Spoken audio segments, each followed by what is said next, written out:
E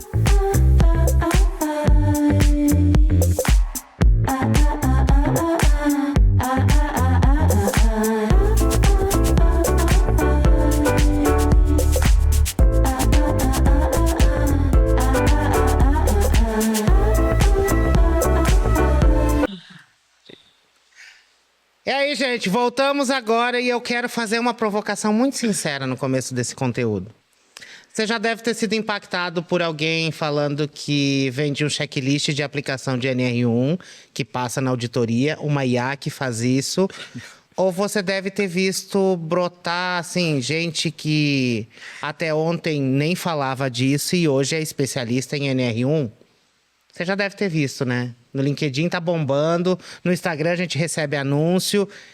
E tem muita gente que vai comprar isso, gente. E no final eu vou dizer, vai dar merda, tá?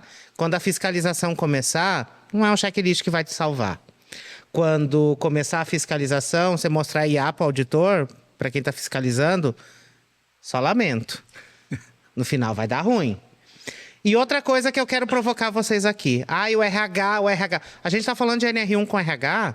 Mas isso não está dentro do RH, desculpa. Quem está lá na fábrica com os liderados? É o RH? Não. Quem está com eles são os líderes. É o líder que proporciona ou não segurança psicológica.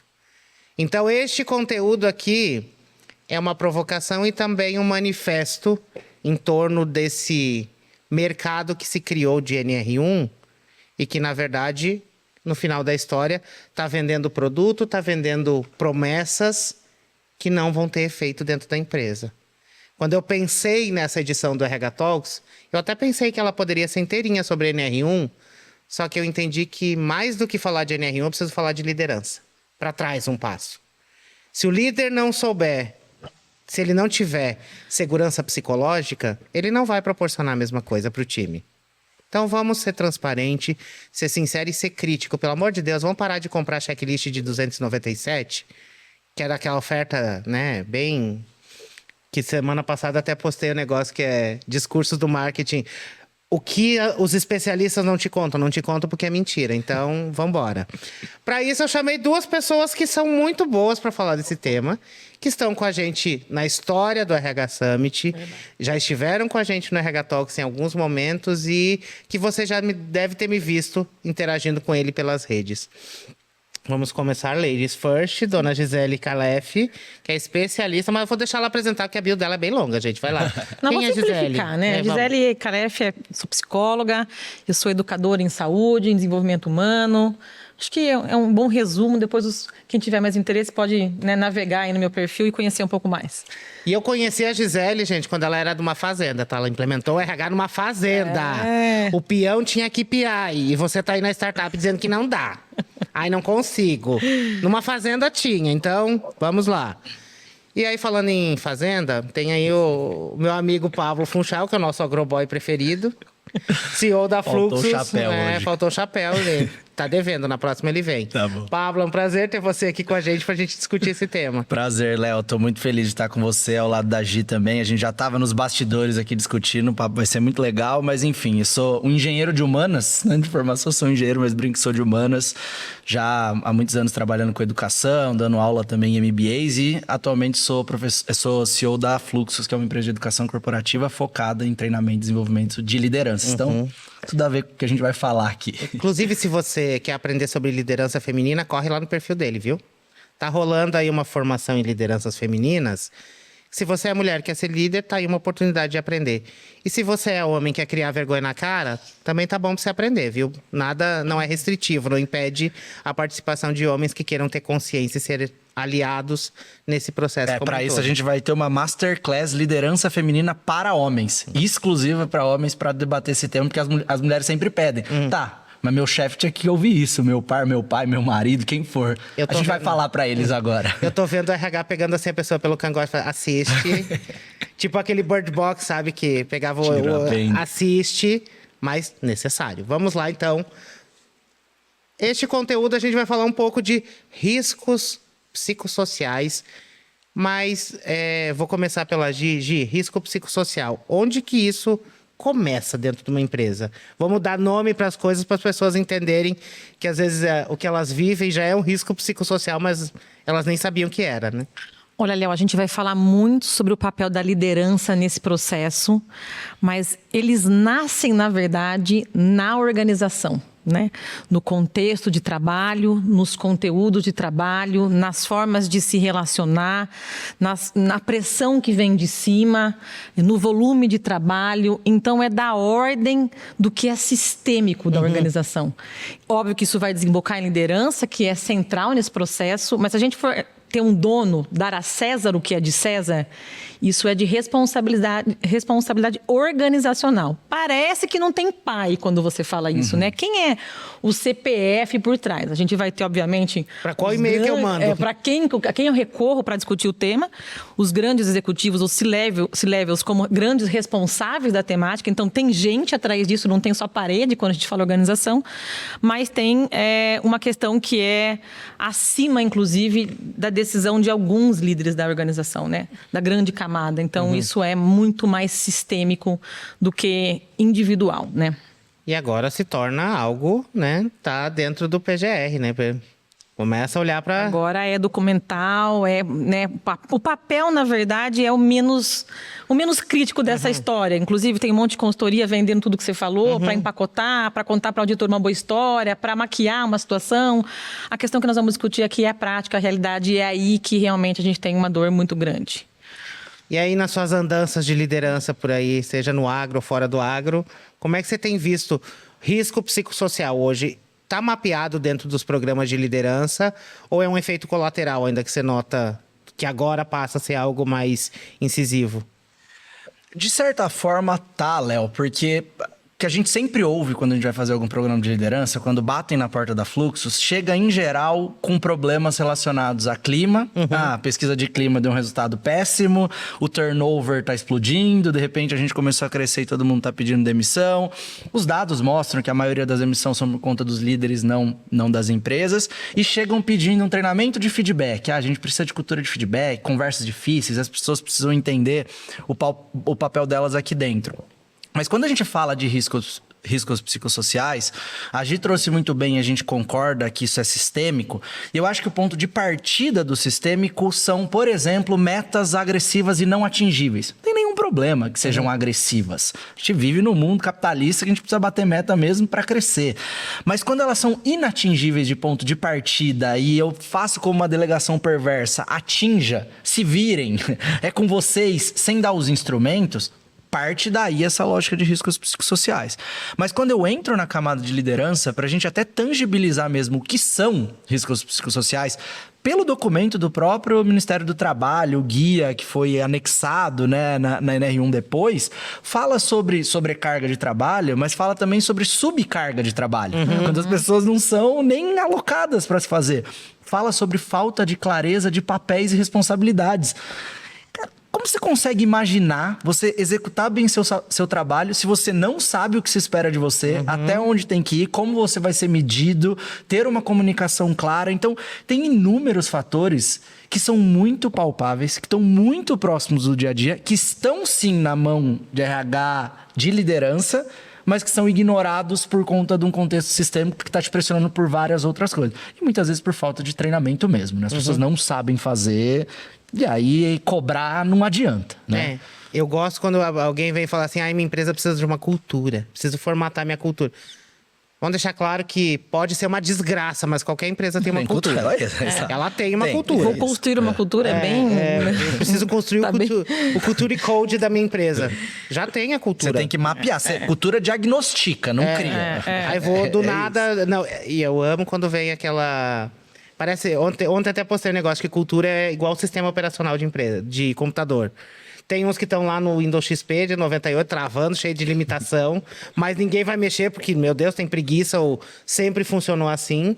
E tem alguns que querem simplesmente baixar, fazer um download de outra cultura para implementar. Eu quero uma cultura igual a da Nubank. Eu quero uma cultura igual do Google. Eu quero do Vale do Silício. Calma. Qual que é o cenário? O que precisa ser feito? E aí, qual que é o erro mais comum das empresas ao tratar risco psicossocial só como um tema técnico ou jurídico. Esquece do lado humano. Vamos lá, dona Gi. Olha, a gente estava conversando sobre isso nos bastidores e eu acho que tem uma questão que eu vou tocar num ponto muito sensível, que é da precarização do trabalho. A gente continua indo para uma lógica de que a gente tem que, a qualquer custo, manter as empresas operando e entregando resultado. Então, a gente continua levando as pessoas ao nível de adoecimento que já está estampado em diversos indicadores. Em todos os lugares a gente vê esse número crescente. E a gente fica adaptando formulários, pensando na questão legal, na questão financeira. E a gente não está olhando para uma dinâmica mais saudável do trabalho, do ponto de vista de que a gente não precisa mais esmagar o humano para que a gente tenha sustentabilidade econômica. Então, está custando muito ao mercado, à sociedade, a forma com que a gente faz negócios. Então, quando a gente fala de colocar a cultura em pauta à mesa, não essa cultura do PPT, de vamos copiar e colar uma realidade de uma outra empresa que está em evidência, mas é como é que a gente começa a internalizar no DNA da companhia questões de saúde e segurança para além de regulação. Né? Então, acho que o maior problema e o maior erro é empobrecer uma discussão ética e moral dos caminhos com que a gente faz negócios. Porque aí é muito simples, assim, existe a sobrecarga, mas eu contratei uma plataforma para bem-estar ou academia, alguma coisa assim. Nada contra, Cara, isso é temos um outro erro aqui, tá? isso Bem aí. importante falar. A gente reduzir a NR, gente, ao indivíduo. Se a gente fala que o problema é sistêmico e coletivo, não vai ser o seu Zé, a Dona Maria fazendo academia, ainda que isso seja parte de uma saúde integral. E é legal que você continue pagando. Essa não é uma bandeira para vamos parar de pagar benefícios, não, de forma alguma. mas vamos começar a organizar as questões. Né? Se você tem um ambiente adoecedor e discriminatório, não vai ser a academia da Dona Maria que vai manter ela com saúde integral neste ambiente, né? O que é que está descarrilhando o adoecimento? Se ela trabalha 12 horas por dia, ela vai ter... Exato. Não vai nem ter tempo e volume pra de usufruir trabalho e disso. carga é o maior adoecedor, diga-se de passagem, né? Então, acho que... Vai lá, Léo, Pablo. eu queria contribuir num ponto que eu conversei muito com a Gi. E aqui é a minha visão, de certa forma, pessimista, para não dizer polêmica. E que você gosta, então aqui a gente pode ter polêmica? Pode. Eu tenho uma visão de que o surgimento, né, a atualização da NR1 incluindo riscos psicossociais é uma questão, acima de tudo, financeira. Para mim, o ponto de partida é financeira. Pressão do INSS, a gente tem que dividir essa conta, porque a gente não está dando conta de pagar esses afastamentos. Quem está gerando os afastamentos são vocês, empresas, pressionando as pessoas de forma irregular, né, criando esses riscos. Venham rachar comigo a conta. Qual é o problema quando isso se torna uma questão mais jurídica do que elevação de nível de consciência ou de uma intenção genuína da gente transformar esses ambientes, que é o que você trouxe dentro dessa pergunta? É isso gerar um incentivo perverso, o que a gente chama de incentivo perverso dentro dessa lógica sistêmica. O que significa isso? A partir do momento que tem uma multa, mas eu sei que eu tenho que cumprir um checklist, senão eu tomo uma multa, eu passo a focar muito mais em cumprir o checklist do que em transformar o ambiente de trabalho para essas pessoas. Eu começo a fazer reuniões que isso não aconteça. Espero que vocês nunca tenham visto nada disso que eu vou falar. Mas diretores, líderes, chegando nas pessoas dizendo, se você tiver atestado, não coloca o atestado. Traz para mim, porque senão a gente vai tomar multa. E começando a gerar uma pressão para atender os requisitos jurídicos e não necessariamente melhorar o ambiente de trabalho. E quanto mais a gente vai empurrando, mais o sistema vai empurrando de volta, né? Eu contei pra Gil um estudo que eu li, um caso efetivo que aconteceu, de pais buscando as crianças na escola. Muitos atrasos acontecendo. Um determinado dia a escola decidiu começar a multar as pessoas se atrasassem mais de 10 minutos para buscar os filhos na escola. O que você acha que aconteceu? Reduziu? Não. Aumentou muito. Já que eu vou pagar? Já que eu vou pagar, eu tenho o direito. Você percebe que eu passo a estar autorizado a fazer aquilo, porque se deram um preço, eu posso.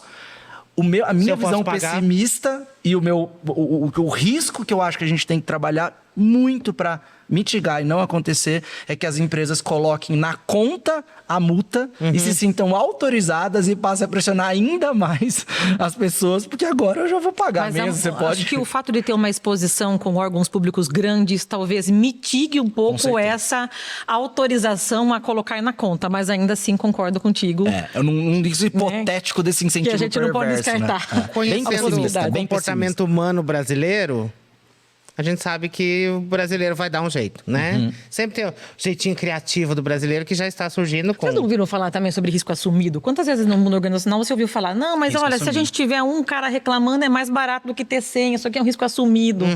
Na questão da NR1, a gente também tem um pouquinho dessa história de esses riscos estão assumidos, isso aqui a gente vai dar um jeito e continuar com a lógica que a gente está dizendo que é adoecedora. E a gente tem a sobrecarga de trabalho e tem aquele caso onde, tipo, você deixa a pessoa meio que... Vou usar um termo que talvez não seja o mais correto, mas vegetando ali no canto. Eu não posso demiti-la, mas vou deixar... Eu excluo ela de tudo. Isso também é uma violência, também é um risco psicossocial e que acontece muitas vezes, quando o líder não está pronto para conversas difíceis. Conversas necessárias. Ele não sabe lidar com conflito, ele não consegue.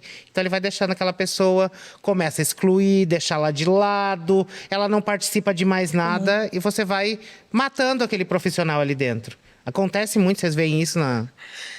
Todo dia a gente ouve isso em mentoria, nas empresas, né? A dificuldade que esse líder tem de lidar com as próprias questões. Mas a gente entraria numa outra discussão aqui, né? E vai projetando, esbarrando, né? As dificuldades que ele tem no time. Então, é muito comum. E aí a gente viu que era para entrar em vigor ano passado, né? NR01 e foi postergada, mas não foi esquecida. Não. Ela foi ampliado o período de adaptação e aprendizado. Agora começa... Era essa a premissa, né? Era para ter sido isso. Tem empresa que jogou para debaixo do tapete, depois a gente vê. Quando começarem a cobrar, a gente vê. Outras buscaram atalhos, outras... E aí surgem N fatores aí dentro. E eu quis puxar porque para dentro desse RH Talks, para a gente falar de liderança, porque é o líder lá na ponta que vai viver isso na prática. Quando a empresa for autuada, tem o papel do líder ali dentro, tem tudo esse arcabouço. Mas aqui eu queria puxar uma pergunta um pouco fora da pauta, porque este líder também precisa de segurança psicológica, né? E é o que a gente não vê de cima, né? Vem aquela meta absurda, baseada em vozes da própria cabeça, ou desejos daquela empresa. Do acionista. Do acionista. Vamos nomear. Vamos nomear. O investidor ou o dono da empresa que ele quer... não, a gente vem crescendo 20% por ano, esse ano a gente quer crescer 50%.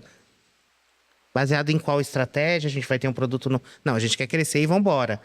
E nisso vai descendo até chegar lá na ponta, mas acho que esse ponto que a gente precisa humanizar também esse líder, que não é só o vilão, é o ponto que ele também é um colaborador, ele também é uma pessoa que às vezes está fazendo o melhor que ele pode, dentro da estrutura que ele tem, com os recursos que é possível, porque a gente não formou líder. Léo, eu acho importante essa discussão, porque a gente demonizou muito o líder também. Assim como o RH, a gente acha que é pai de tudo, o RH não resolveu o assédio, o RH não sei o quê, ele também é só uma pessoa dentro desse sistema. E a gente falou da questão ser sistêmica, que sempre tem alguém em cima dessa pirâmide, né? Esse líder responde para uma outra pessoa. Quando eu olho para esse líder, né, nessa função, estava também resgatando aqui uma conversa com o Pablo, a gente tem muito na figura do líder a questão da autoridade. Quando a gente vai falar de cuidado, que eu sei que é um tema que você não gosta muito quando fala de gestão, mas a gente nomeou muitas coisas ao longo do tempo como cuidar de forma errada. E a gente vem nomeando muita coisa que não é liderança como liderança. Então, do campo, inclusive, do controle. Mas alguns liderados gostam da liderança um pouco mais diretiva no seu comando, porque isso contém um pouco a angústia de decidir. Perfeito. Esse líder que direciona, que dá a batuta. E quando você vai pesquisar a etimologia de autoridade, vem de autoritas, que é de autor, que é aquele que faz alguém florescer, que dá autonomia, aquele que desenvolve. E a gente tem um empobrecimento deste papel no mundo corporativo. Então, soltar o poder, seja de cima ou do meio, requer um trabalho de investimento interno muito grande. E a gente vai crescendo enquanto líder para ganhar mais dinheiro. e começa a acreditar que é sobre mandar nas pessoas. E vai desdobrando esta opressão no sistema como um todo. Então, quando a gente vai olhando, então, para esse líder que também precisa ser cuidado, a gente vai olhando para uma camada de cima que tem uma miopia sobre esse papel de autorizar o outro ou dar autonomia ao outro e que entende muito isso num papel de comando e controle. Então, acho que passa muito pelo que o Pablo fala muito, que é conscientização dessas camadas. Como é que a gente começa efetivamente a ter uma liderança que seja mais inspiradora? E aí eu falo, mais indispensável. A gente não sabe ser líder desnecessário, né? De ser ausente. A gente tem que mais participar na travessia. Porque quantas vezes numa organização o líder tem uma coisa muito do sistema, até quase patriarcal. Eu sei o que é melhor para você. Confie em mim que esse é o melhor caminho. Vem comigo que você passa de ano. Isso, vamos dizer, das formas mais sutis de direcionamento até as mais agressivas. Então, eu acho que a gente tem que começar a ter uma liderança mais consciente, a entender qual é o nosso papel e aí essa questão de nivelar o poder e soltar o poder e abrir espaço para discussão, o que é muito difícil, porque todo mundo quer saber, né, ser o dono da verdade. Soltar o poder implica, às vezes, não saber o que fazer com o resto do tempo de gestão. Então, essa é uma discussão quase que... Vamos quase filosofar aqui a respeito desse papel, mas eu tentei puxar um pouquinho para a provocação do que liderança, no caso, é muito mais não dar essa contenção, mas dar liberdade. Se a gente dá liberdade, a gente não adoece. E na sala de aula, qual é a zona de atrito, Pablo? Quando você vai para um programa de liderança. Acho que a primeira coisa é difícil da pessoa expor uma vulnerabilidade perante outros líderes. Mas o que você vivencia com os líderes que você está trabalhando, seja de forma individual ou em sala de aula? Quais são as coisas mais difíceis de quebrar quando a gente fala de risco psicossocial ou até mesmo dele se entender como um ser humano dentro da estrutura e não só como um líder? Perfeito, perfeito. Eu acho que esse ponto de partida mesmo de se entender como ser humano falho e que numa definição que o Luciano, lá nosso sócio na Flux, sempre fala, que o líder, no fim das contas, é um colega de trabalho com escopo diferente do seu. E assim, quando você assume um cargo de liderança... E essa é uma das discussões que eu costumo ter sempre nesses programas corporativos, que é esse ponto de partida que gera um incômodo. Amigos, venham aqui. Vocês não são super-herói. Não ganham uma capa e superpoder a partir do momento que é promovido. Me desculpe, infelizmente não é mágico, apesar da gente, quando a gente está do outro lado da mesa, a gente esperar isso dos líderes, né? Então os líderes sofrem uma pressão mesmo de ter que saber muito mais e resolver todos os problemas. Então o primeiro é calma. Tá tudo bem cometer erros. O pipeline da liderança, ele vai evoluindo, para cada um muda o que se espera de você. Mas sim, é treinável, não é condição inata. A gente vai começar a tirar esses estigmas de, eu não nasci para ser líder. Cara, todo mundo não nasceu ou nasceu, sei lá.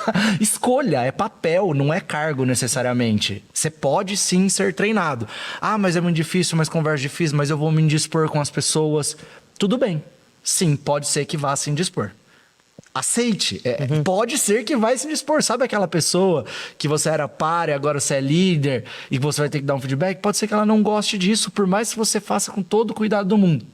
Faz parte do processo. Se essa pessoa também não souber lidar, paciência. São escolhas que a gente vai fazendo ao longo da vida, né? Eu sempre brinco assim nesses treinamentos. Não sei se vocês sabiam que é um negócio automático. A partir do momento que você vira líder, é criado um grupo no WhatsApp com todo mundo, menos você. É automático, pra falar de você.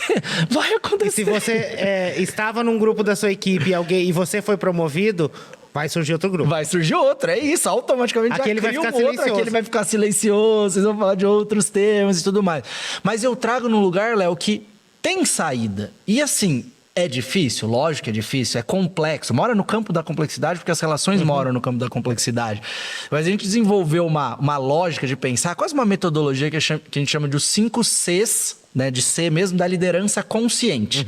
Que foi muito sequestrado falar de liderança humanizada, isso é abraçar a árvore, é muito hippie, consciente. O que é ser consciente? Tentei traduzir o que é ser um líder consciente. E a gente fala sobre... clareza como ponto de partida. Cara, não tem nada mais danoso para risco psicossocial do que falta de clareza. Falta de clareza de papéis e responsabilidades, de expectativa, do que eu espero, dos limites, de tudo. Então, é clareza, comunicação, cuidado que a Gia aqui trouxe, que você não, a gente pode explorar de uma Vamos fazer outra um forma fórum sobre o que isso, Léo. falamos sobre o Que é cuidado, cuidado? mas o que é cuidado?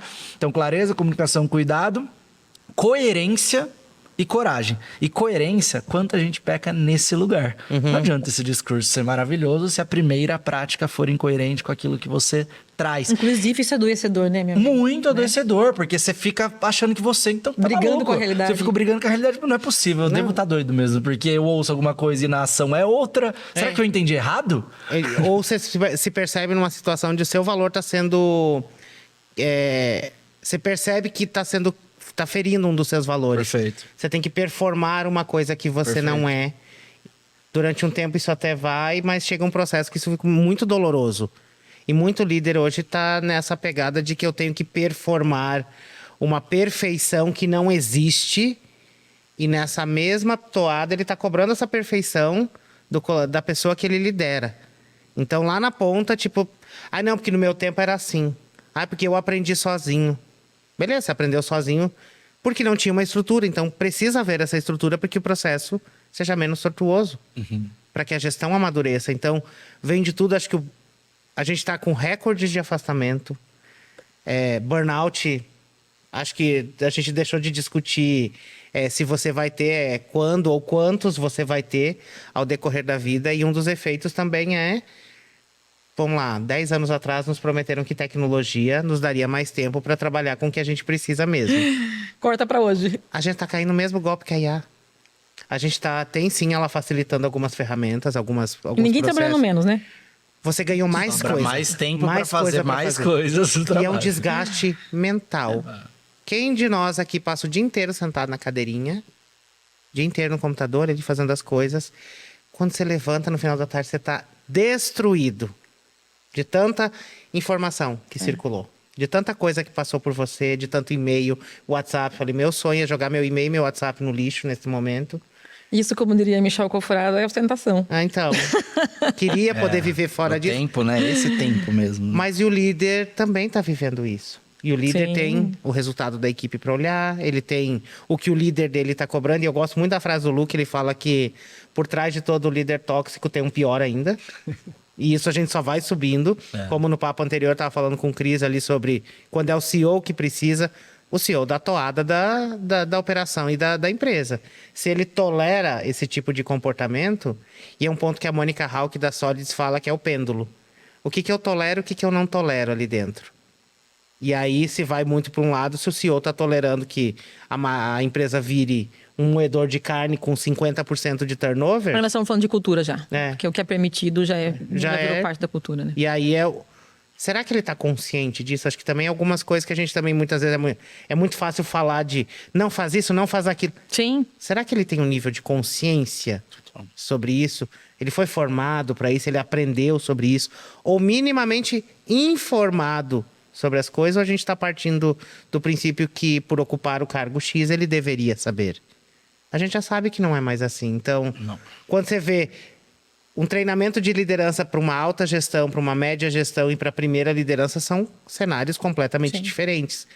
E muitas vezes a gente está metralhando só aqui, sem olhar os demais níveis que impactam diretamente a saúde mental desse líder, a segurança desse líder e automaticamente com a maior massa de trabalho que eu tenho da empresa, que está nessa primeira liderança, ali, né? o primeiro nível, que a pessoa acabou de sair do operacional, às vezes, está no meio do fogo e onde a produção da empresa depende muito mais dessa pessoa do que do restante da estrutura.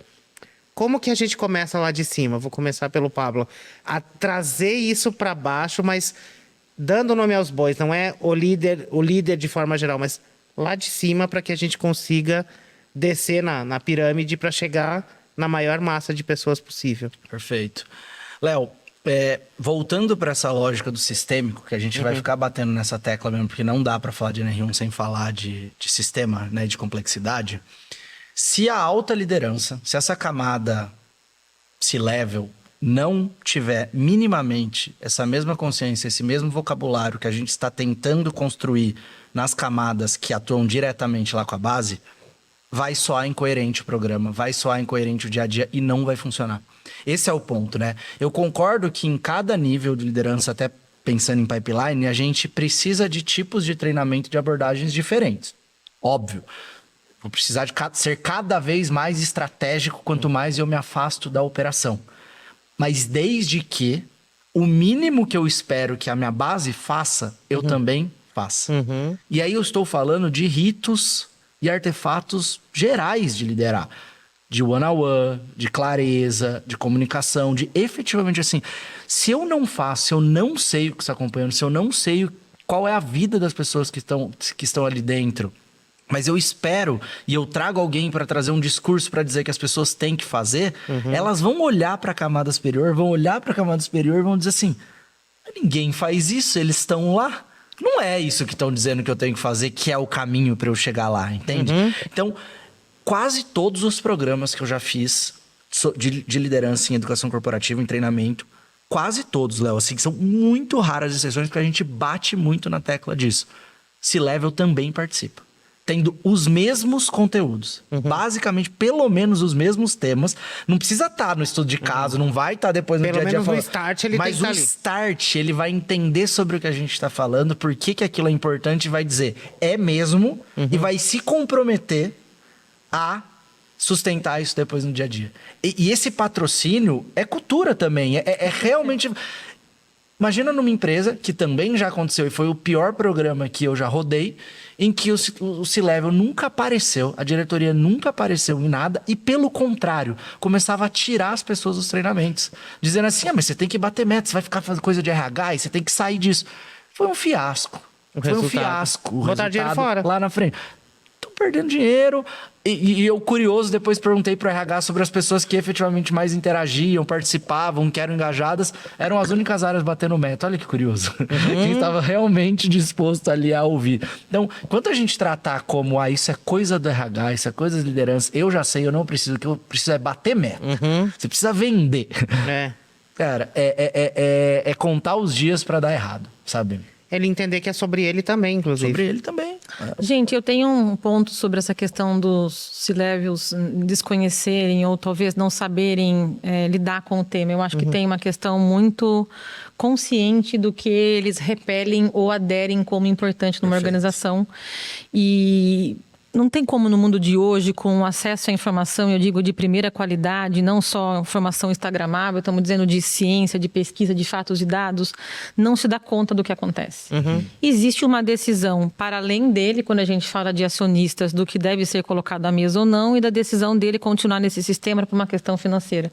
Já que estudou sobre dinheiro, então eu entendo que um caminho que a gente está falando sobre a educação com multa aos pais, a educação de colocar cinto de segurança e tomar multa, não colocar, que se devesse colocar nos bônus desses executivos metas atreladas ao impacto que a gente tem no sistema.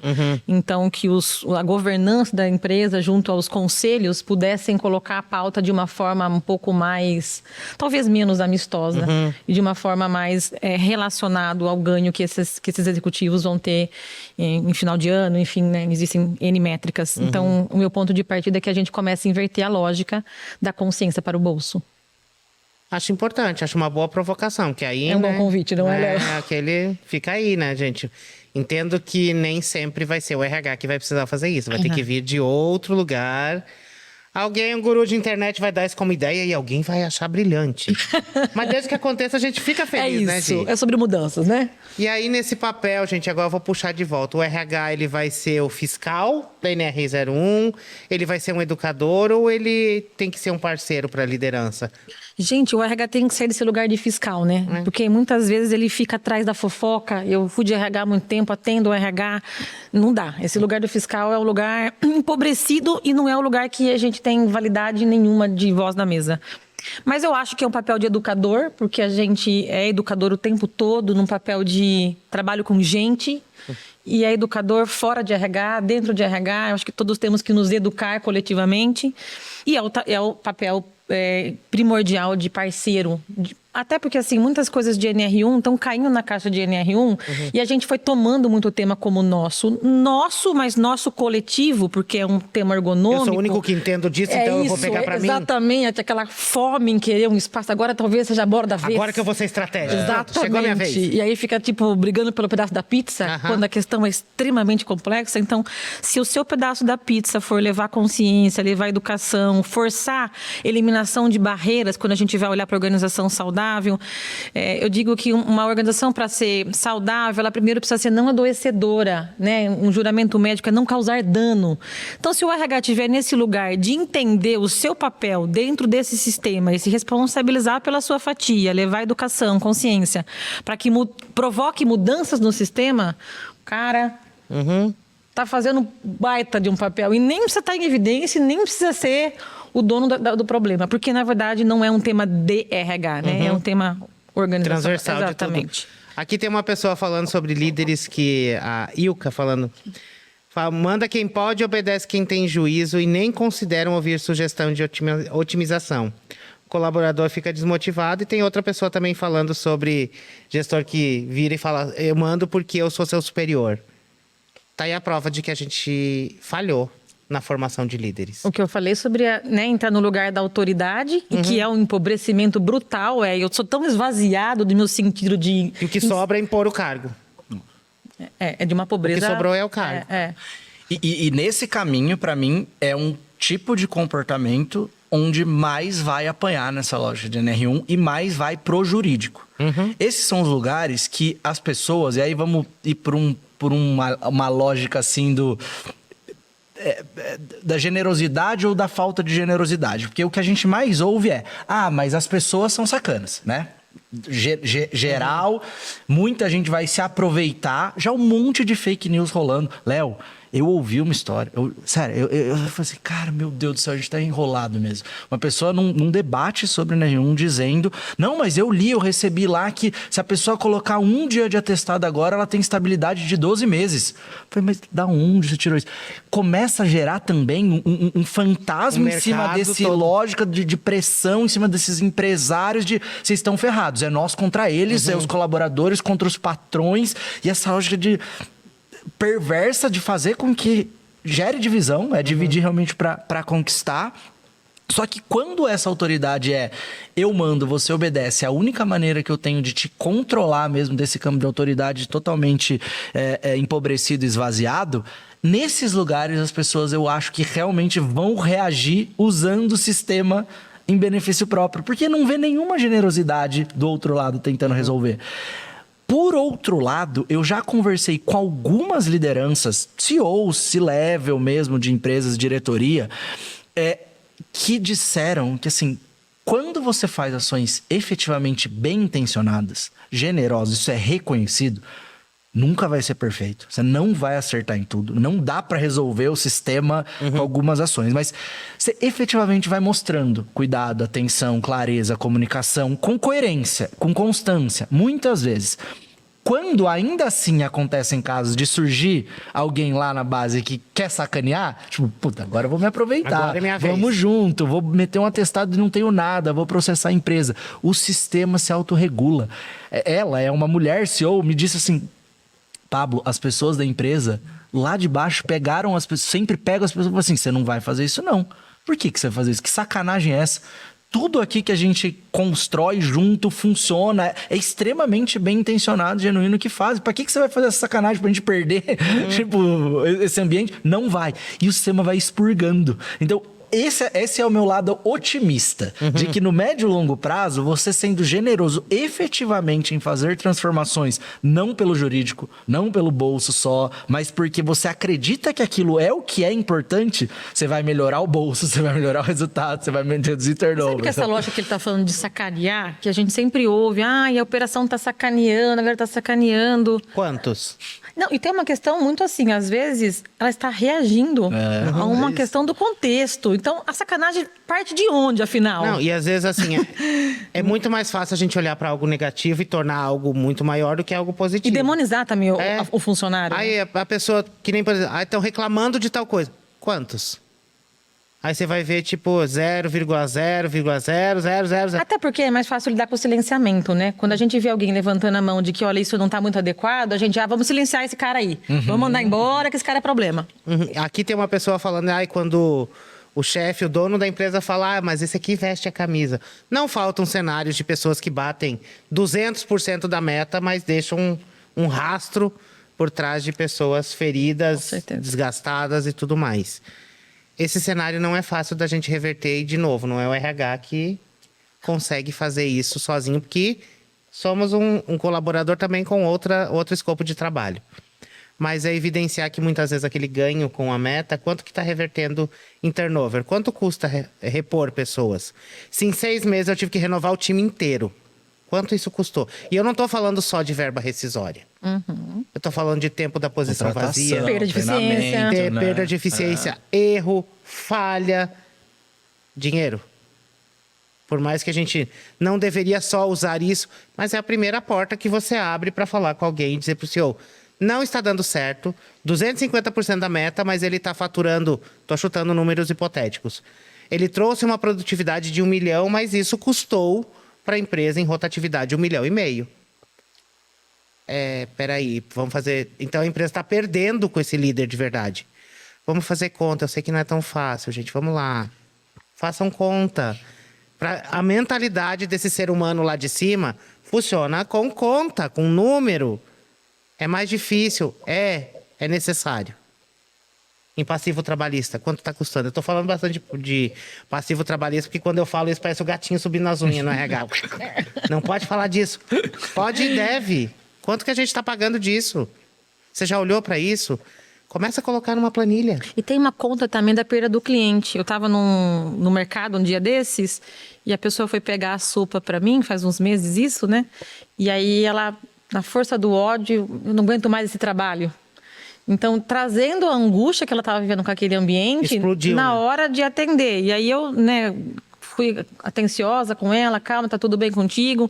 Então, essas questões ali, ela estava em sofrimento, quase pedindo socorro, mas ela podia estar me distratando, ela podia não estar atendendo bem. Isso tudo tem uma lógica com relação à perda desse cliente, efetivamente, na ponta. Que aí eu acho que é uma discussão que talvez os executivos possam se atentar mais, né? Que a gente fica sempre falando que o colaborador não bem cuidado vai refletir isso na ponta. Talvez entender o quanto está custando a perda da credibilidade dessa marca em relação ao cliente final lá. Então, gente, a gente está caminhando para os finalmente. Mas como assim? Mas essa conversa tem vários desdobramentos, né? Esses dois vão estar comigo no RH Summit também. Então, se você quer conhecê-los pessoalmente, fazer uma pergunta um pouco capciosa, que eu sei que muitas perguntas não vêm no chat aqui por medo de que alguém da própria empresa veja.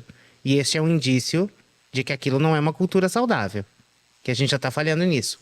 Então, quer conhecê-los, vão estar comigo no RH Summit, quer saber um pouco mais sobre o programa de lideranças femininas da Fluxus, inclusive esse episódio, que ele não tinha me contado, que vai ter uma edição para homens, que eu quero entrar só para ver quantos vão ter, né? É isso, as mulheres falaram, eu quero ver se os homens vão vir, vocês vão ter que mudar o nome, senão eles não vêm. Olha só. E aí, você vai provocar o seu chefe para assistir sobre isso, será que ele vai ver como uma alfinetada ou como uma oportunidade de desenvolvimento? Como é que você está vendendo essa história para ele também? E se você quiser continuar aprendendo sobre NR1 sem ser um guru de internet, conecte com essa pessoa aqui no LinkedIn. Ela posta bastante conteúdo e ela posta conteúdo denso, tá? Ela não é aquela coisa rasa. A gente tava brincando aqui nos bastidores que ela não posta um conteúdo. Ela pare um conteúdo. Então ela demora porque ela pesquisa, é bastante crítica. E quando eu falo de NR1, eu super recomendo essa pessoa para você aprender. Encanta. E o Pablo deixou um e-book, aí conta do e-book, que é só você clicar aqui em cima e baixar. No baixar e-book aqui, a gente escreveu um e-book falando sobre os 5 Cs da liderança consciente. Então é focado mais até em liderança e riscos psicossociais. Contextualiza um pouco, obviamente, da NR1, mas tá, e o que eu faço então? Como é esse movimento de formar lideranças conscientes para mitigar riscos psicossociais? É um e-book que a gente vende, mas eu deixei de graça aqui agora para baixar, viu, Léo? Olha, ó, gente, depois vai lá e manda mensagem, fala o que você achou, porque produzir conteúdo demanda tempo, conhecimento e também nossa saúde mental. Então agradeço a pessoa que disponibiliza as coisas para vocês também. E aqui, gente, puxando um gancho que tá rolando o SXSW essa semana e vai vir uma overdose de conteúdos semana que vem sobre SXSW falando sobre futuro do trabalho. Se vocês me acompanham, vocês sabem que eu sou assumidamente um pouco hater do futuro do trabalho. Vamos falar sobre o agora. Vamos focar um pouquinho mais no presente, vamos olhar para o futuro como algo possível, mas se a gente não fizer nada no presente, não tem futuro, esse futuro não se consolida. E quando a gente está falando de liderança e segurança psicológica, o líder que a gente está formando agora é o C-Level que vai estar numa cadeira da alta administração daqui a alguns anos. Se hoje a gente tem uma liderança que é o problema, é porque lá atrás a gente não ignorou esse indicador, essa necessidade. Se eu voltar lá em 2016, vai estar numa tendência de RH para 2017, desenvolvimento de liderança. Se eu voltar agora em outubro do ano passado, para 2026 também. Até quando isso vai ser uma tendência? E não uma pendência que já deveria estar na lista do que a gente desenvolveu. Gente, muito obrigado pelo papo. A galera vai super continuar. Tem no chat aqui. Eu queria deixar um recado, Diga, posso? manda. Vai chinelada. Pega Para os chinelo. executivos, especialmente. Eu vou plagiar aqui, não. Eu vou me apropriar das falas do Dejors, que é um psicanalista muito importante sobre a dinâmica do trabalho. Problemas de saúde mental, assédio e suicídio não são fatalidades. Acho que isso São é efeitos. suficiente para a gente entender o que a gente está causando nos ambientes de trabalho. E aqui um ponto. Pesar o clima é necessário. Falar sobre esses temas é necessário. A gente pede que o líder tenha conversas difíceis e não tão agradáveis, mas será que a gente está pronto também para tê-las? Será que eu consigo, como RH, tocar em assuntos espinhosos? Ou eu também postergo isso para outro momento? E eu guardo esse tema numa caixinha lá dentro, porque eu não consigo lidar com ele no momento, não vou ser ouvido, mas também isso morre e reverbera em outros problemas que vão virar incêndios pra gente do RH. Obrigado mais Obrigada uma a vez, gente. vocês. Continue com Obrigado, eles. Gi. E daqui a pouco eu venho com outra parceira que vocês conhecem aqui, pra gente falar de RH em empresa familiar, hein? Tenso, né? Mas vamos lá. Vai rolar um comercial rapidinho e a gente volta já já. Até mais.